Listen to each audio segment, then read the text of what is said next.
اعوذ باللہ من الشیطان اللعین الرجیم بسم اللہ الرحمن الرحیم ربی اشرح لی صدری ویسر لی امری واحلل عقدۃ من لسانی یفقہوا قولی۔ خواہر عزیز، ایک انتہائی مشکل کام ہوتا ہے کسی بھی انسان کے اندر اگر کوئی قدر مر جائے اس کو زندہ کرنا۔ اب قدر کے معنی اگر کسی کو سمجھ میں نہ آئے تو میں آسان کروں، کوئی حس پیدا کرنا۔ جیسے ہم نارملی پکارتے ہیں اور کہتے ہیں نا کہ یہ تو انسان بے حس ہو چکا ہے، اس کو جتنا بھی احساس دلاؤ اس کے اندر ہم نہیں دیکھ رہے کہ اس کو احساس نہیں ہے۔ اب اگر ایک انسان کو یہ ٹاسک دیا جائے کہ آپ ایک بے حس انسان میں انسانیت پیدا کر کے دکھائیے، تو آپ کہیں گے کہ آپ مجھے کوئی اسٹوڈنٹ دے دیں، اس کو پڑھانا، اس کو کوئی زبان سکھانا، کوئی تعلیم دینا میرے لیے آسان ہے، لیکن ایک انسان کی فکر کو تبدیل کرنا، کسی انسان کے اندر سوچ کو بدلنا، یعنی اگر اس کے اندر شقی القلبی ہے، مثلا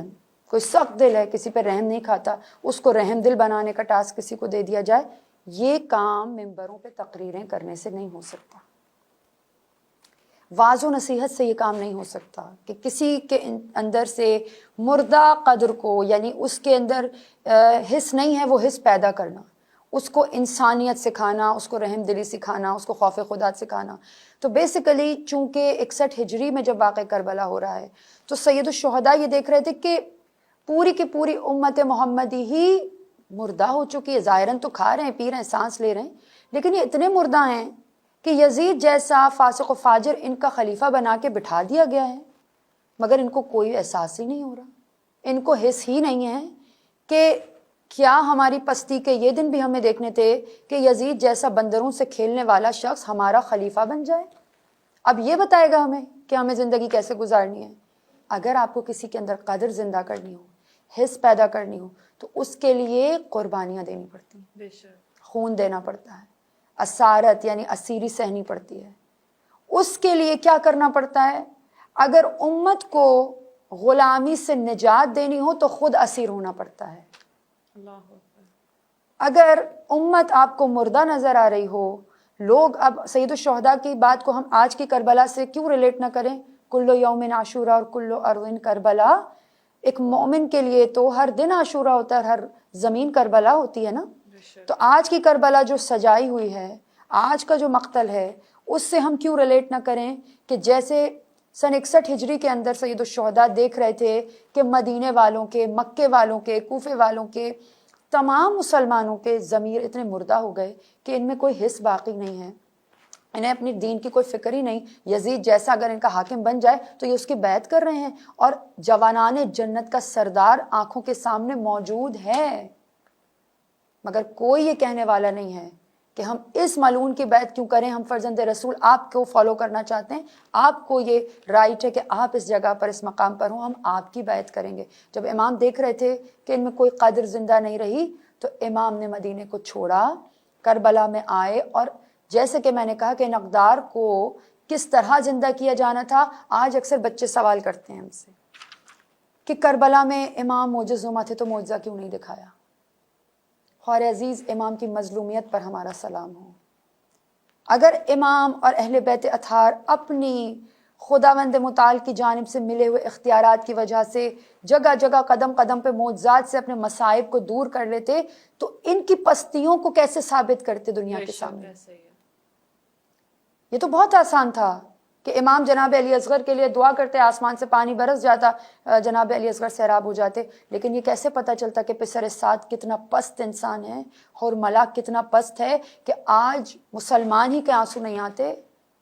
ہندو بھی روتا ہے، اربعین حسینی پر ایک عیسائی بھی جا کے سلام کرتا ہے، گریہ کرتا ہے، ہندو بھی جا کر جناب علی اصغر کا ماتم کرتا ہے، روتا ہے۔ کربلا میں کسی کے لیے آنے پہ پابندی اور قید نہیں، کربلائی حسینی ہونے کے لیے باضمیر ہونا ضروری ہے،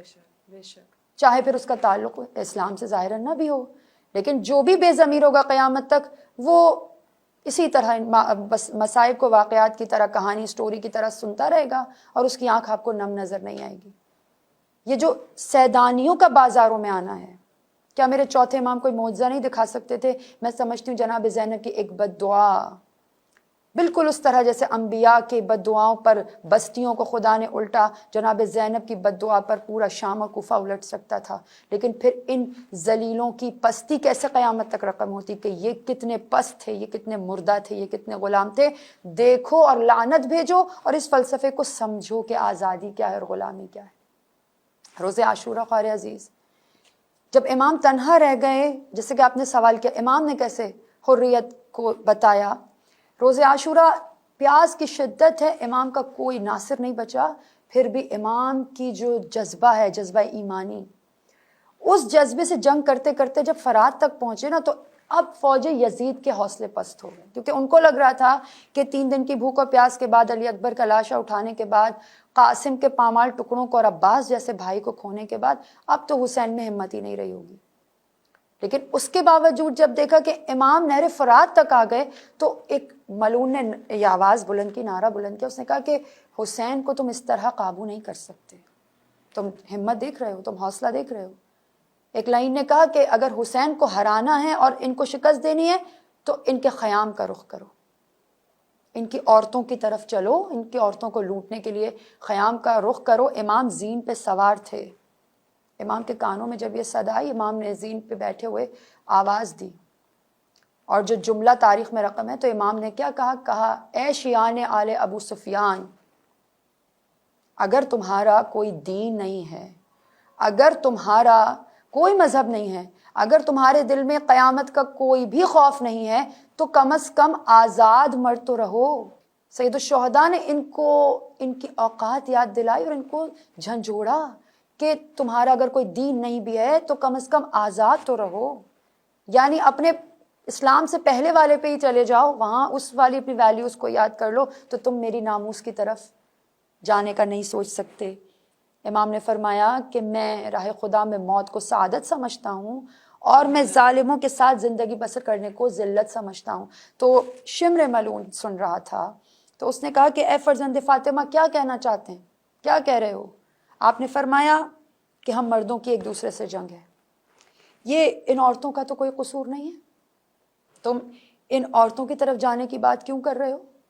امام نے کہا کہ جب تک میں زندہ ہوں، اپنے ان باغیوں، ان سرکشوں اور جاہلوں کو میری اطرت سے دور رکھو، میرے اہل حرم سے باز رکھو. اور یہی وقت شہادت امام کی کیفیت ہے کہ جب یہ ملائن چاہتے تھے کہ امام کی گردن کو کاٹیں، تو امام کا دم نکلتے نکلتے بھی یہ بار بار امام کو اذیت پہنچاتے ہوئے یہ اذیت دے رہے تھے. خیموں کا رخ کرتے تھے، امام ایک مرتبہ خیموں کی جانب نگاہ کرتے تھے.